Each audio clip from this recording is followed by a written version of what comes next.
a fresh episode of Plowtalk. I'm your host, Matthew Bane, and today I'm joined with my dad, Phil Bane, and my brother, Jason Bane.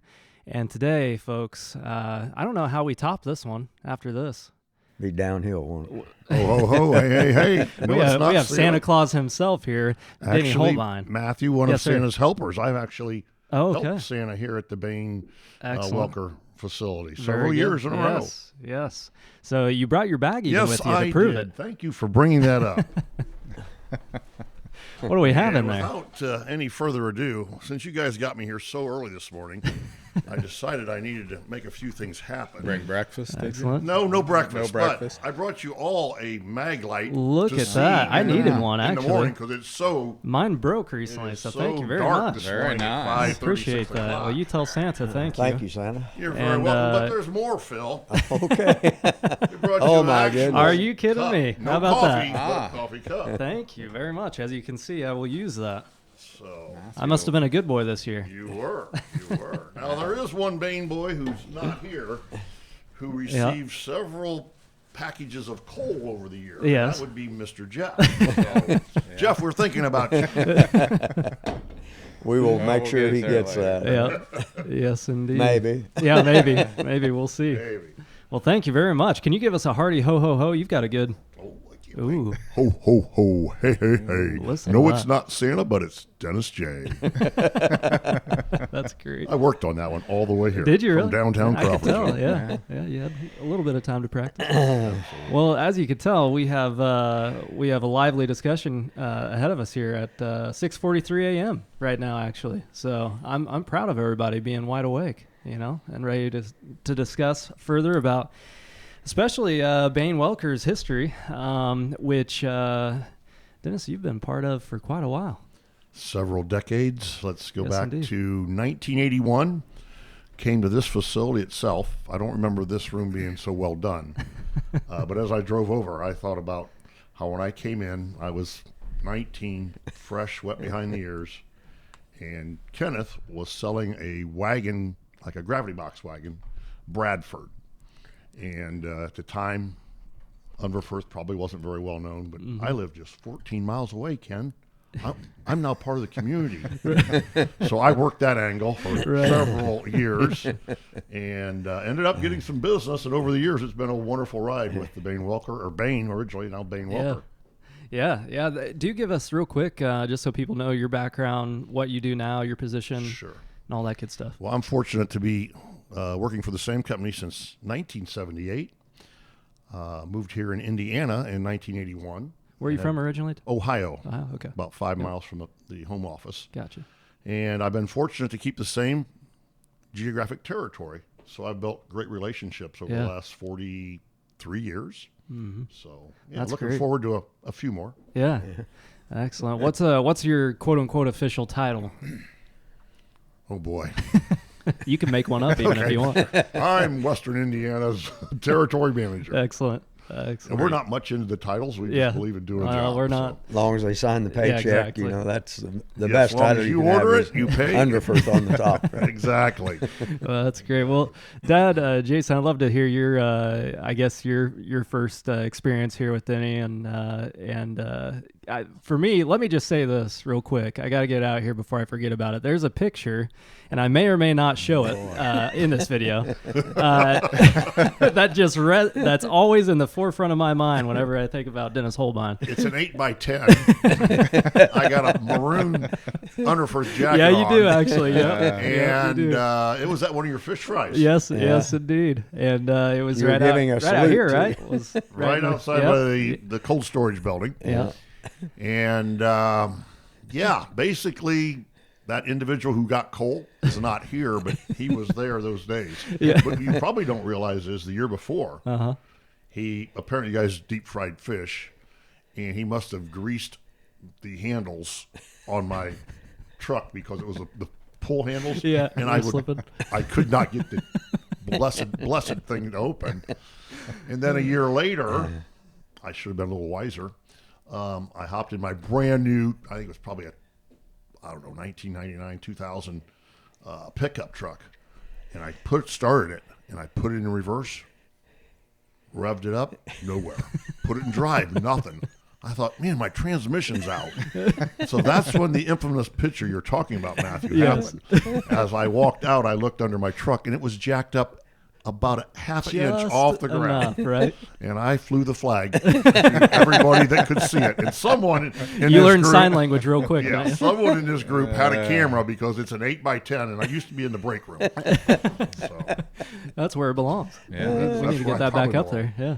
Goodness. Well, anyway, I had to get that out there before I Might as well forgot put it about out that. there Not that I would in the forget, I beginning guess, here, about right? it. But, We'll have multiple requests from Yeah. other stores, I'm thinking, Yeah. that might want to see yeah, it needs that. to be just a regular theme Might in have each. to autograph. Yeah. Yeah. We really should. Well, Dad, what are your recollections of first meeting this young lad here? I just remember the voice. And I asked my dad after he left, I said, who in the world was that?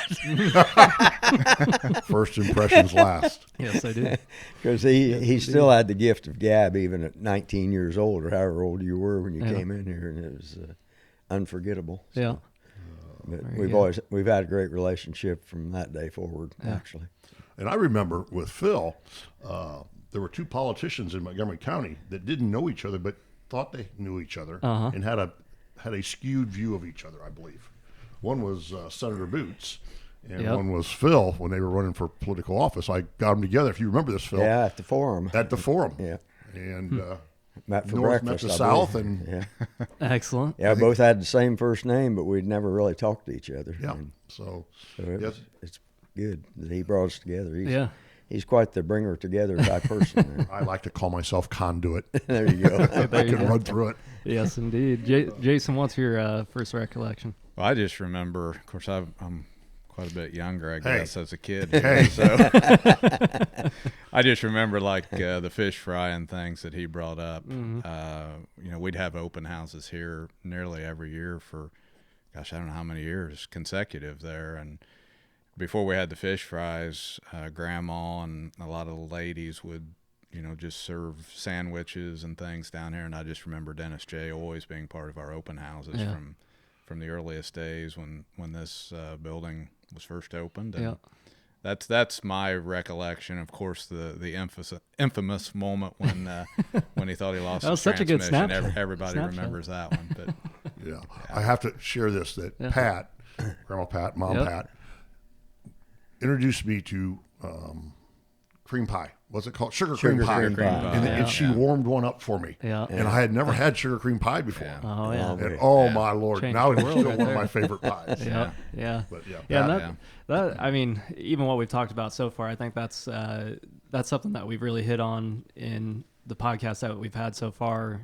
Really, those relationships that build within business. Maybe from the outside looking in, people think that a business is only the numbers, only the sale itself, only the dollar bills. But really, like in this case, you get to know somebody for quite a long time, and it really goes to show that it is about relationships and who you get to know within a business. Even thinking of different suppliers and different brands that we've sold, and getting to know the folks that represent those brands. And any other thoughts concerning just throughout the years of key I don't know. I think you kind of hit on it there a little bit, Matt. A lot of these brands, I mean, even Case IH, people change in those organizations so quickly. I mean, you'll be working with somebody in Dennis's position, 1 year, and the next year they've moved on up into the company and are in a different position. So as a dealer, we value working with the same people, for long periods of time, really like our customers. Our customers value working and seeing the same folks in the dealerships. It's that trust. You build trust and just confidence in one another. And Dennis, I think you said 42, 43 years that you've been, with Unverferth and had the same territory and essentially called on us since the beginning, nearly. Yep. And that means a lot. He becomes a conduit, as you spoke a minute ago, between the customer and the dealership too. So it's like people know you as well as they know us, at least in this general area. Sure. Absolutely. So. Well, I think I want to expand upon more than relationships. It's a partnership. And a lot of companies are using that now. Unverferth has felt that way for years. We want to partner with you. That means we give, we take. It's always a two-way street, and that's one thing that I try to bring to the table. It can't be Unverferth's way, and unfortunately, it can't always be Bane-Welker's way. We got to find that common partnering ship. Right. So, Yeah. What? In speaking about the, even back in Bane equipment sales days and moving on into Bane-Welker, what are some of those memories, that you have in dealing with Bane equipment sales and throughout the years? Anything stick out in particular? Oh, well, yeah, I remember we started to do some training for the dealers to get the dealers more acquainted with our equipment, because the better you know a product, the more likely you are to sell it and have confidence. Mm-hmm. And we did a 3-day trip out to Shell Rock, Iowa, and Jeff, again, no cold Jeff is here, and Pat and Ken drove out to Shell Rock, Iowa for a 3-day training, and we introduced, I think, the CPC, which was a deep tillage tool that cut, penetrate, and cover. It was the first of its kind. We had the Brent grain cart line, and Bane-Welker, up until this day, has always openly viewed any new products that came along. And as a supplier, we want to use our current horses to win the race. Yeah. We don't have to go out and find a new horse, a new jockey to promote our product. We want to use the people that have been successful with us. So, right. Yeah. Any thoughts along those lines, gentlemen? Well, like Dennis said, we've always tried to be on the front end of new technology or new equipment that's being introduced into the marketplace. We've just always felt that that's really important, and we've talked a little bit about technology over several different podcasts, and that's an area where we've always tried to be on the front end of it. But we love iron too. I mean, we grew up, Grandpa and my dad, we love the mechanical aspect, and we love iron, so it really appeals to us, and I think that's part of why we've always leaned into it and tried to make sure we were at the forefront. If a new product came out, that we had a chance to get it first. Yeah.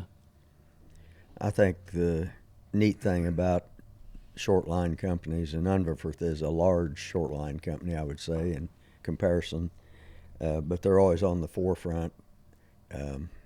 Deere likes to say they make everything, and if we don't make it, you don't need it. But in our situation with Case IH, they don't make every product that the farmer needs on his farm. So it's the relationship with Dennis and with Unverferth and Brent, which is part of Unverferth, has been fabulous over the years, because they're thinking ahead. They're engaged with the farmer to know what is needed. I think most recently at Lebanon, maybe a year or two ago, you had a training on some fertilizer equipment, toolbars and type stuff that I was unfamiliar with.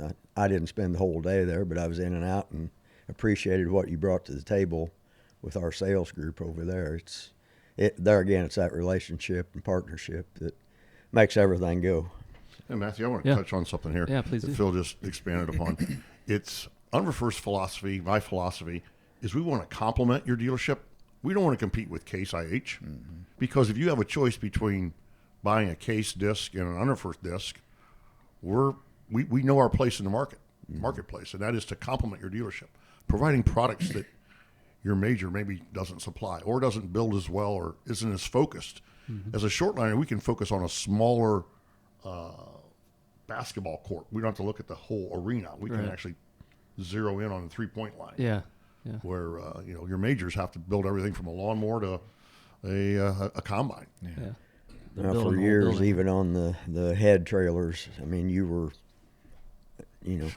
way above anyone else on that technology. Close, right? And it's a simple tool. It's not like it's but that simple tool is carrying $100,000 draper or folding corn head. Yeah. Very important. What along the lines, I think something else interesting to hear from you, especially 43 years. Do I have that right? Let's get the For number. the last time, it's 43 years. Before you were born. Yep, only slightly, right? But something that I wanted to bring out as well in what we've been doing lately with the podcast while I've been here is going through the history of Bane-Welker and hitting different facets of it. And one thing that is, of course, essential for the business is sales. And I'm curious to hear your perspective on how sales has developed and even how it hasn't changed throughout the years. I think, for instance, like we were talking about, we have the customer relationships in terms of having the open houses. Maybe don't do those as often nowadays, but maybe have more one-on-one relationships going on. Any way that sales has changed throughout the years, whether for Unverferth or what you've noticed from the outside looking at Bane-Welker? Well, I know we're all attached to the old ways, but a man who refuses to change gets left behind. Mm-hmm. I think you guys have done a good job. I've always encouraged dealerships to, I think that the open houses were great. When I was a kid living in Northwest Ohio, it was awesome to go and get a pork chop.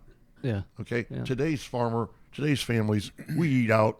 We live in a country that has the greatest food supply, and we have very little of our GDP is actually needed to buy a good meal. Mm-hmm. So I would encourage dealerships like yourself to select your top 100 parts dealers or parts farmers, service farmers, and new products, and then let your salesperson bring them a gift certificate to a establishment, Mm-hmm.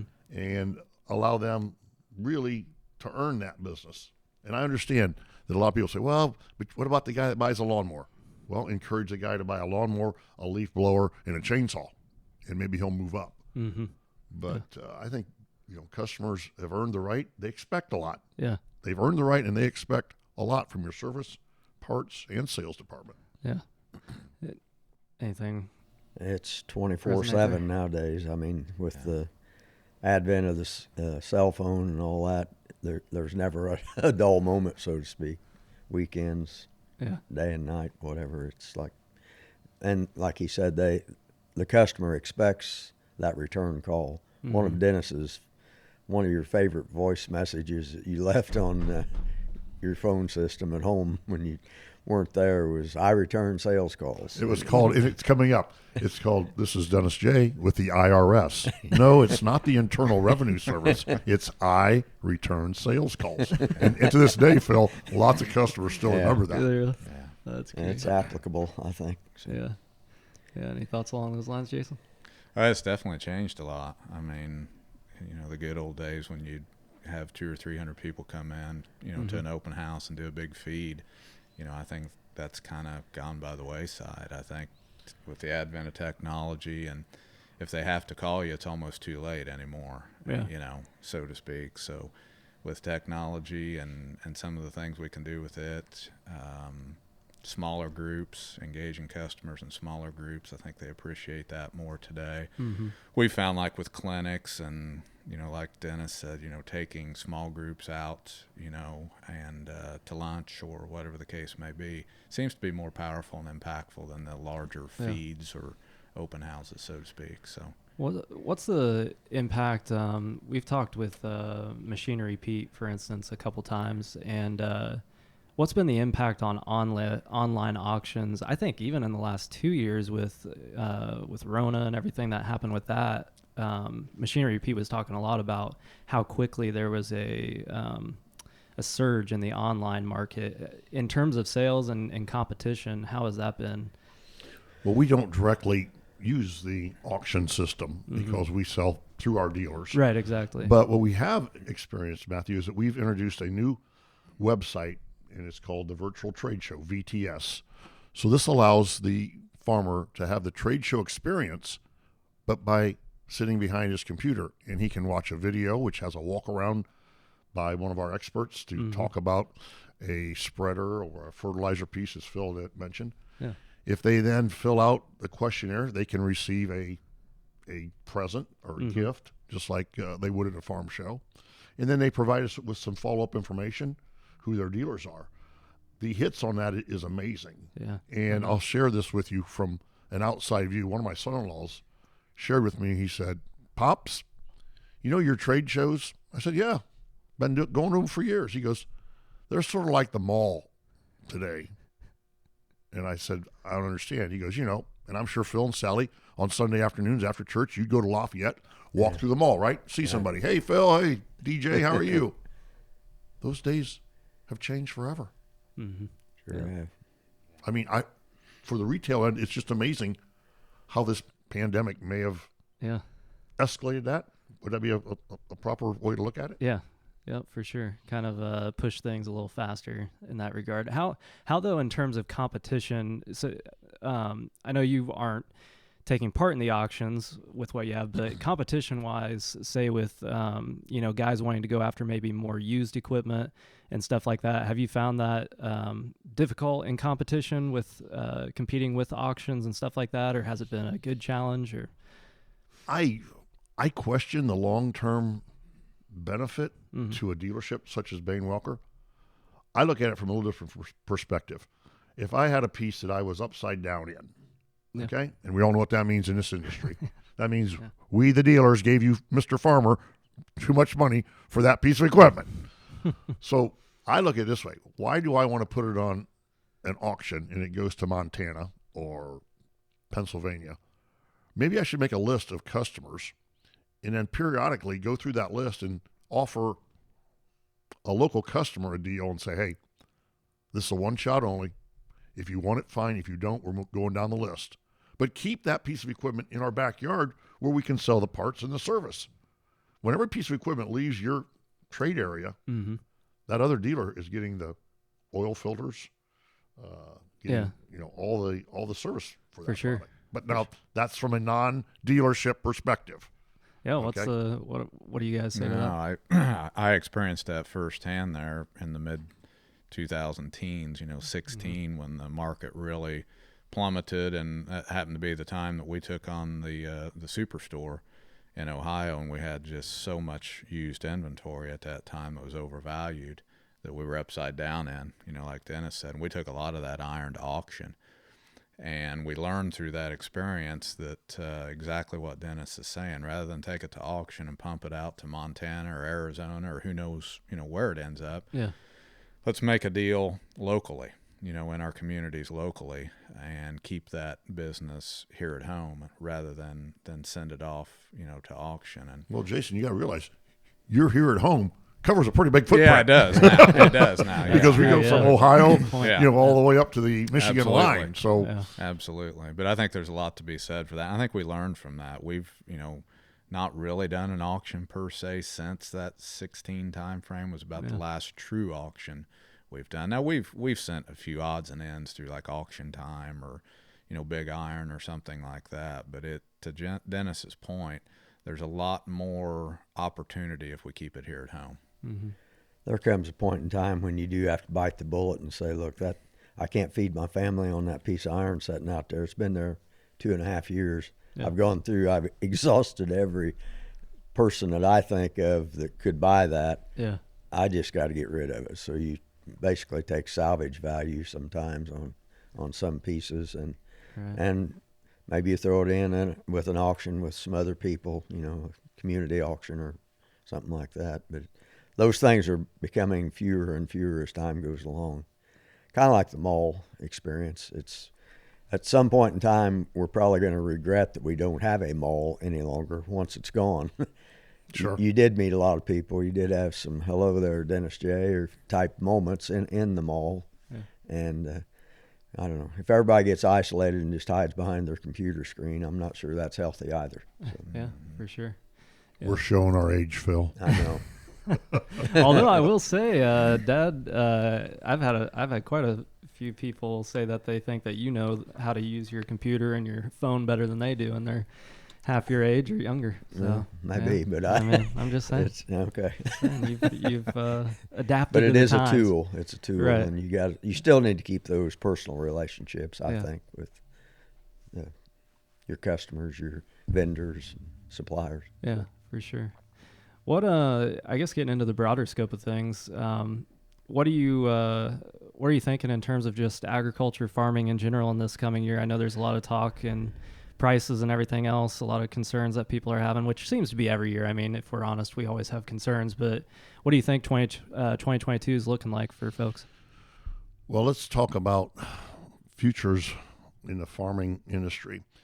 As operators get larger and larger, as dealerships have, as manufacturers have, we're seeing a trend of farmer, for example, if they take it down to the river, their crop, and they take it down the river, they'll backhead with potash, or they're buying more and more inputs on a direct basis, or buying it wholesale, which has gave us some opportunities, and Bane-Welker has capitalized on that. We have a dry spreader now that can spread up to 4 different products. Nice. And that cost reduction of what they buy by backhauling it from the river to the farm and then spreading their own, for example, fertilizer, is real. And it will continue to trend that way. Yeah. As far as 22, I'm not overly optimistic, Matthew. We have lots of challenges. Unverferth has a great workforce, and we have continued to keep that workforce. But our challenges, the vendors and suppliers are struggling making a commitment to the widgets that we need to make the whole good. Definitely. Even things as simple as tires, right? And tracks, that sort of bearings, yeah. Tie rods. You have to have it.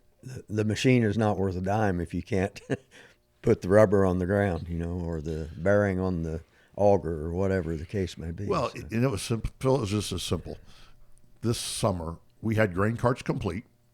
We had no lenses, the amber and red taillight lenses.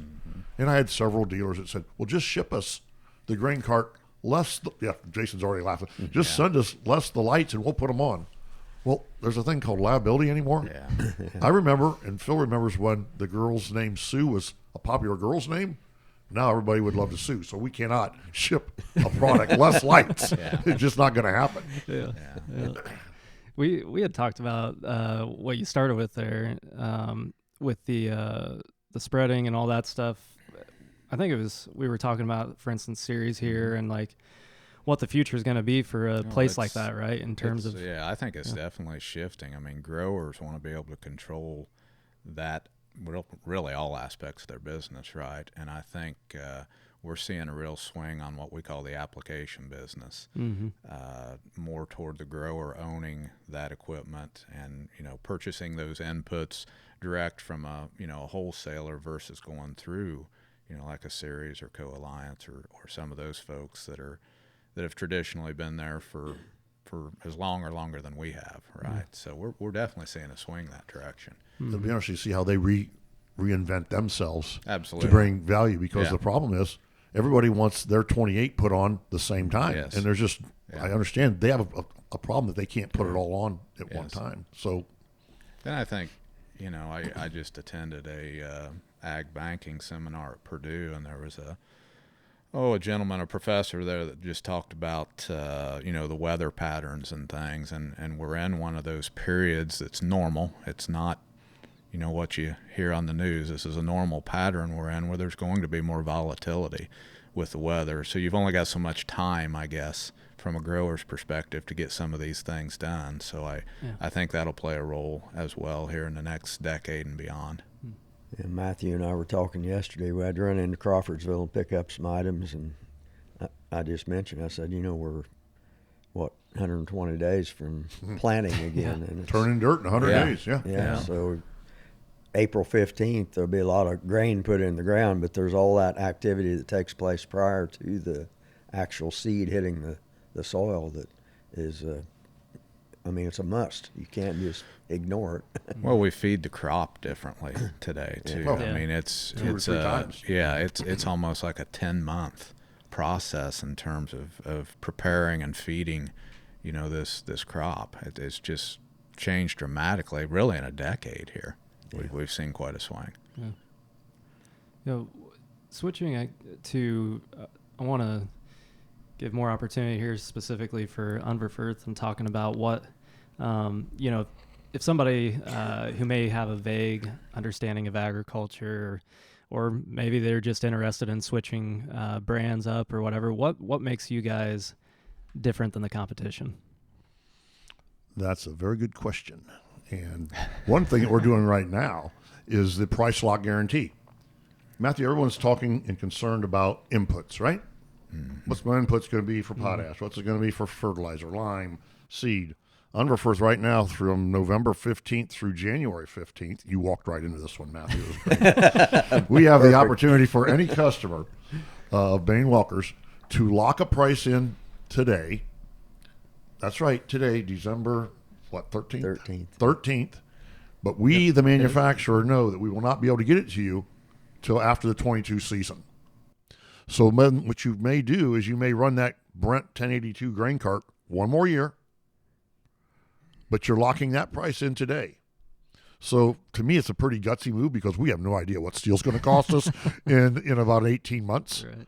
But we're trying to get that. I think a lot of salespeople at dealership level, all they do is say no to the farmer. Farmer wants to buy a new tractor. Sorry, can't get you one. I want to buy a new planter. Sorry, can't get you one. Mm-hmm. This way you can say yes. Now you're not going to get it. You're going to get it in the future. Yeah. But you at least can give them a certified, guaranteed price. And that carries a lot of weight right now. Yeah. Yeah, definitely. Yeah, what does that mean for being able to tell somebody that right now? Well, I think it just builds that confidence that, hey, Bane-Welker is carrying a product line here that's committed, to trying to serve us and find a way through, these supply issues. Really, you're coming up with a solution, right? And I think that's what farmers are looking for today, is working with businesses that can provide, solutions that make sense. Mm-hmm. So, and I think that's exactly what you just described. Pretty simple, really. It's real simple, straightforward. It's a great, it's a horrendous exposure for us. Now, we are limiting that window, as Jason was talking about, the window of the crop you can feed it from November 15th to January 15th. But in saying that, that's, I don't know of anybody else in the industry that's stepping up, guaranteeing a price today. Yeah, that's pretty. And not going to deliver it till the 23 season. Yeah, I don't either. I hope somebody out there is listening to us and takes advantage of that, because it could be a golden opportunity. And we're also realizing that it's not going to go for, like we talked about, header transports. Right. It's going to be more for a Nutramax or a large grain cart. Something of substantial value. Yeah. Yeah, it kind of reinforces that word partnership that you used earlier. So it's not only a partnership between Bane-Welker and Unverferth, but the farmer is part of that partnership process. So it's a kind of a three-way street here to, bring everybody together. Yeah, absolutely. We've, over the past few days, we've been traveling around doing some of these podcasts, and we've talked a lot about family. Yeah. Whether it's, the Bane family or, the employees at Bane-Welker are like family to us. But you kind of have a similar setup with Unverferth, right? There's still family involved with the Unverferth company, correct. right? Yep. Which is unique, I think, today. Yeah, for the size of, dealerships of your size and manufacturers of our size, we got right around a little over, I think, 1,100 employees in three facilities, self-insured company. They provide health insurance. Unverferth is a good company, not only product-wise, and I guess that's something when I go to a farm show, even if a guy doesn't have a piece of our equipment, they'll say, I don't have any of your equipment, but I hear you make really good equipment for my neighbors. So the neighbors are pretty good salesmen, if you think about it. The farmer himself's a good salesman. Yeah. Absolutely. Gets back to that word of mouth thing, kind of what we were talking about, where you never really want to lose the basics, even with as great as technology is and as many people as you can maybe reach. It's always great to have just that simple word of mouth and have that, I guess, pride in a product, and also the reputation, right, for a product. We talk about warranties. Warranty's only as good as the company that stands behind it. Yeah. You get a lifetime warranty, but I'll guarantee you most of the companies that give lifetime warranties are no longer in business anyway. So what do you got? Yeah, exactly. Whose lifetime are we talking about here? That's a good point. I'm sorry. Yeah, I agree. Can no longer do that. Kind of wrapping up here. Love to hear when you think of Bane-Welker, and kind of in the line of we're at that 55-year mark here soon, and what do you think of, from the outside looking in, and really from the inside looking in, given your relationship here? What comes to mind when you think of Bane-Welker? Well, I remember the Rushville excursion, and Pat and I just felt like that was not a good fit, but some people in this room felt it was. I was proven wrong. Expansion has to happen. Mm-hmm. Growth has to happen. Look at the farmer. The same farmer that farmed 500 acres 15, 20 years ago was considered a pretty good sized farmer. Today, he better be doing 15 to 2,500. You got to look at yourselves here at Bane-Welker. The expansions, controlled growth, but taking advantage of opportunity. Because you can say you only want to grow so fast, but when that 80 acres comes up for sale once in its lifetime across the fence from you, you got to be willing to jump. Same thing that you guys have done with your dealerships. I think the most important part is you guys still having the face to the business. I call on a lot of dealer groups, and they're isolated. They have a separate location. Nobody sees the name on the building anymore. So Unverferth is going through this. We've just one of the grandsons is now the vice president of sales and marketing, and he's 42 years old, and he's going to continue that legacy. So that's your biggest challenge, is not losing focus of who's important. Yeah. And that's the customer. Yeah. Absolutely. We've always been customer focused, and we were brought up that way. I mean, from the get-go, even in the gas station, it was always the customer. Hurry, run out to the gas pumps, pump that gas, wash their windshield, check their oil, all those little things that are no longer done today because everything's self-serve, in that industry at least. I have a question for you guys. How much, I assume you have your own website, how much activity do people buy parts from you online? Is it's that growing. We've got two people at the Lebanon location there in the training center who are operating our online sales. But we also diversified into the individual stores. So we're not just selling online through that facility, but all 15 facilities have the ability to ship parts basically anywhere. So. And is there, when you're shipping that, I mean, we've run into, if something's like 6 foot or longer, there's an extra length charge. I mean, freight is getting to be a major issue. It is. Absolutely. Absolutely. I even know more and more end users, farmers, are actually driving to our facilities and hauling their own product back, because freight is we can't find enough truck drivers apparently. And really, the Amazon philosophy has really made an impact on people like us, because they can do things that's impossible for us to do. I mean, we cannot ship that 6 foot thing free of charge.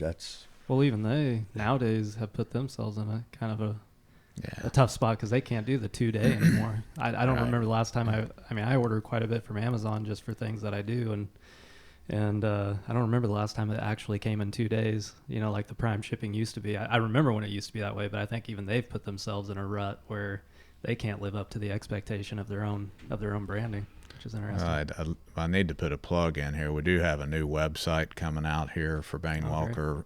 It'll be here in the first quarter of 22, which will enable our customers to have even greater access to parts online and be able to order them direct and have them shipped. So, will that be your inventory or Case corporate inventory? That'll be a combination of both. Combination of both? Yeah, a combination of both. So look for that here in the first quarter. So very good. Yeah. Jason, you guys offer any type of, I know during the open houses, we always had 10% off on parts, but do you give like an early bird special? The guy that, let's face it, January, February gets a little quiet and a little slow.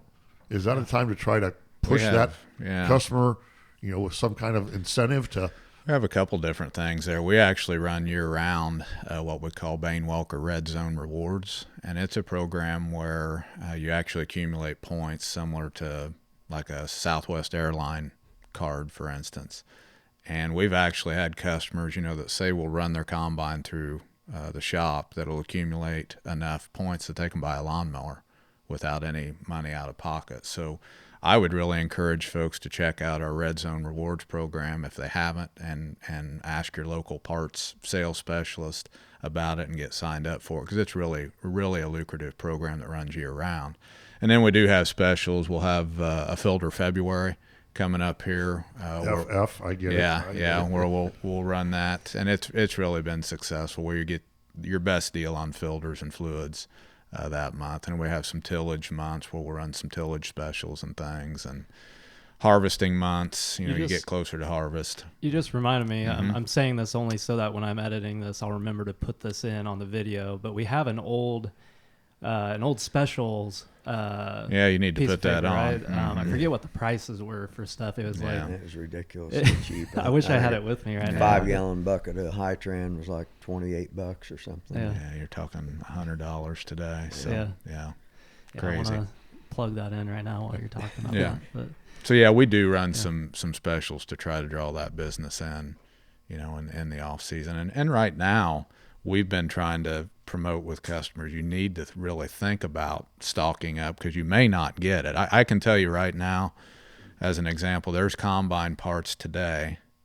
that we don't believe we'll be able to get by next harvest. It's just the facts. Yeah. So we're doing everything we can today to plan ahead and, for the customer's sake and looking out, 12 to 18 months. And I would just encourage the customers today to think about doing the same thing. Well, Matthew, you asked me what sets us apart. I heard nightmares on the territory as I cover Indiana, Illinois, and Kentucky. Unverferth on our early order program for the dealers. This is not for the customers and users, but for them to order their stock, for you guys to order your stock. For example, our tillage right now for fall, we look at December 1 through December 20th as if you put them in December 1. A lot of companies were first come, first serve. We gave you 20 days to make a educated forecast as opposed to just a rush to judgment. And I think dealers appreciate that they get a 20-day window. Now, in saying that, you can wish in one hand and what's it say in the other hand? Yeah. Crap in the other. We're unable to provide the numbers. I think there's a lot of gluttony going on. I think there's a lot of people saying, hey, we normally need 25 header wagons, but this year we're going to order 40. There's panic buying. Panic buying. Yeah. And what we're going to do is we're going to give a 3-year window. So if you have a history of buying 25, 30, 28 header wagons in the last 3 years, you're going to get 28 header wagons, even though you ordered 50 or 60. Yeah. But we're looking at that window, so it's not a mad rush, which can crash systems and make and leave bad the decisions. toilet paper aisle pretty vacant. There you go, exactly. The toilet paper aisle right there at Walmart. Yep. Back to that little flyer that you were talking about. I actually took a picture of that yesterday, and I texted it to Jason and Coy, our parts guy, and Peggy Burkett. Can you text that to me right now, Jason? Do you have it in your photos there, just so I can get those prices while Dad's talking here? Anyway, there was some bantering going back and forth. I don't know, somebody said something about the whiteout on the. I mean, this was in the 1980s, so we were doing our own marketing, so to speak. And we didn't know it was marketing back then. No, back then, we it was a fancy word. Please buy the. We got to sell some parts here. Yeah, exactly. Make it known that we're in business. And my point is, I kidded back. I said, well, we could probably only afford one tube of whiteout and maybe a few pieces of paper, So we had to work with what we had. But the point is, you never give up. In sales, you cannot give up. You have to. Persistence is the word I think he's looking for. You don't need to be I won't use any bad words here, but you don't need to be so persistent that you turn people off. Pain in the butt. Yeah, there you go. I'm the filter. Yep. But you got to be consistent in your brand and your belief of the brand and all that. So, but don't you think it's also the customer, Phil? Oh, yeah. You know guys that if you tell them they got till the 25th of December to decide, that they're going to decide the 25th, right? And I don't know in today's market if that buyer is the wisest buyer in the room. Yeah. Because opportunities are, look at cars, refrigerators, furniture. There's short supply on a lot of things right now. Yeah, it's everything. I mean, even in my line of work with photography and video and all that stuff, you can't get one of the cameras I'm using right now, I'm renting because I can't get that camera for probably another 2 months, I would guess. Yeah. Because it's simply the microchip inside that's the problem. So you never know where you're going to run into a problem in the supply chain right now. Right? Well, I think that's what's unique, for farmers today is it's not just farm equipment or the supplies for for farming, right? It's everything across the board for just a general consumer. So, so back to Dennis's point, I'm not sure if you're not thinking pretty far ahead here right now, I'm not sure that's the wisest move. Yeah. So, one thing that I'll share in sales again. Yeah, dude. What I find in the Midwest, that our customer base is very emotionally driven. Phil, if I get 250 bushel corn, I'm going to come in and buy a new combine. I'm exposed to some of the big operators out west that it's a business, and it's truly about how long can I keep that piece before it's going to cost me more money to trade. Mm-hmm. So I know it's tough, and I ask the customers out there, the farmers out there in our listening area, to try to make a business decision and not an emotional decision. If corn hits $4, I'm going to trade. Are you in it for the short haul or the long haul? Right. Unverferth, Bane-Welker, we're in it for the long haul. Yeah. We hope our customers are too. That's for generations of that farming. They plan on farming out west, and that's what they're going to do. Yep. We don't have the growth like they do around Indianapolis, where I could sell my 300, 400 acres to a developer. You know, a lot of our ground out here is going to be farm ground, right, guys? Yeah, absolutely. Yeah, that's a good point. And what I guess to that point, what do you suggest in terms of customer? What's advice that you can give? Maybe it's just straight, simple advice, but talk about that panic buying, but yet also being prepared, for the worst case scenario, I guess you could say. How are you balancing that? I'm sure it's difficult. Can I answer that? Yeah, go for it. If you just decided today that you need it tomorrow, you really don't need it. Yeah. Right? I mean, right. Would you guys agree? I mean, I like the guys that are thinking, we used to say 6 months. Mm-hmm. I think you're back to a year. Yeah, right? I do too. I think you're a full season. Mm-hmm. We need to be thinking probably now about the 2023 crop. Yeah. Gotcha. Well, basically, that's where we're at on planters, right? Right. 2023 is the next opportunity to buy a planter. And I think, a lot of these guys, are starting and have been for a while to run it more like a business. I mean, they're selling crop out, a couple years in advance today as marketing their crop that way. So I think it's applying maybe those practices to how they prepare, to put that crop in the ground, whether it's equipment or inputs. And that would be my advice, especially on the equipment side right now, because it's just that tight. Yeah. Very good. Well, gentlemen, anything while we've got Dennis J in the flesh, anything else you'd want to bring up or ask him before we draw to a close, as they say? Like I said earlier, I just appreciate the fact that he's stuck with it all of these years. There were trying times, as a manufacturer, they go through the same challenges that we do. My dad talks about the 80s a lot, and they went through the same challenges with us as dealers and with farmers as well. So I just appreciate it that he's stuck with it. Unverferth has stuck with it. It's a good company. Dennis has been great to work with, and there's probably some lessons that some of the more major manufacturers could learn from Dennis and Unverferth, to be honest with you. So just appreciate it. Definitely. My mom had a very simple system on attendance at the open houses. I was just thinking back to the open house thing. She'd always count the plates before we'd start serving people. So she'd say, well, we had 150 people here, but old Dennis J'd go through the line 2 or 3 times, and he'd get that sugar cream pie. I want to keep the numbers up. I want to keep the numbers up. Keep the optimism up. She was always optimistic. And, I think that's one thing we want to close with, too. Yeah, is we've reminisced about the past, and it's great to remember the past, but you got to look to that future. Yeah. Sure do. Yeah. And I think that's one thing you guys have done, from your name identification to the logos to the way you market you're marketing yourself. Mm-hmm. I always love when I put on training, and I'll finish with this. Yeah. I'll talk to one of your service techs. Well, I'm not a salesman, Dennis. Well, are you married? Oh, yeah, I'm married. Been married 25 years. I said, you must have been a hell of a salesman. So in reality, everybody at Bane-Welker is in sales. Absolutely. From the girl that answers the phone to the parts guy to the guy that sweeps the floor to the truck driver. Yep. You're all, they need to know that they're representing that experience. Might be the only one they know is a truck driver that drops the parts off. Yeah. So you may never met Jason or Phil or yourself, Matthew. Yep. So No, that's a great point. Yep, I totally agree. Appreciate the relationship we've had over the years, and look forward to many more years. Absolutely. Right? Absolutely.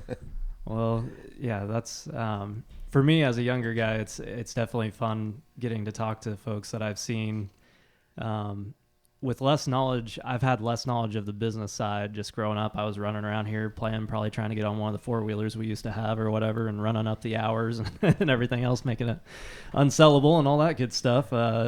Less on the sales side and all that, but still have an appreciation for the people that I've seen in and out of here and those relationships we've had. And so again, thank you very much, Dennis, for joining us today. You've been one of those guys I know I've seen off and on here at the Wingate location, especially, and always good to see a familiar face. So thank you. Want to wish everybody out there a Merry Christmas. Yeah, give us a good ho ho ho here. Ho ho ho! Hey, hey, hey. Awesome. Well, thank you for listening out there, folks. Dennis, how can people get a hold of you? Well, the best way to get a hold of me is to get a hold of one of their wonderful Bane representatives, because we do not sell direct. That's right. I sell through a good dealer network like Bane-Welker. So, yeah, any of the guys. Any of the Bane-Welker locations. Down. All right. Unverferth website, I guess. You might plug that a little bit. If they want more info. Yep, our website, our virtual trade show reality. Very good. And most of the guys that we're talking about have my cell number anyway. Exactly. All right. Well, thank you very much for listening. We hope that you've, whenever this comes out, I guess, that you've either had a Merry Christmas or are going to have a Merry Christmas. And we look forward to talking to you next time. Farmers out there, keep on farming. Businessmen, keep on working. And when you come back around, we'll keep on plowing. Thanks.